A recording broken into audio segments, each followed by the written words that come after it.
هو انت العروسة مرات ابوك الجديدة يا ابني. لا عفارم عارف ينقي. بتقول ايه يا ولد؟ زعق وسمعني. بقول يعني كان واجب عليك تفكري كويس قبل ما تتجوزي بابا يا طنط.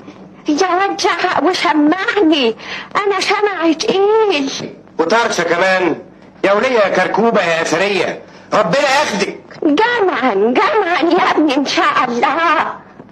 يا طنط انت صعبانه عليا وعايز انصحك نصيحه. سميحة؟ نصيحه.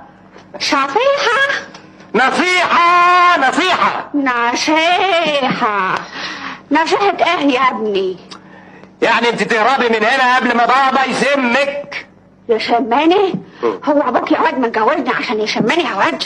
ايوه، هو اصله غاوي الستات العواجيز اللي زيك، ده سامم 12 واحده قبل منك.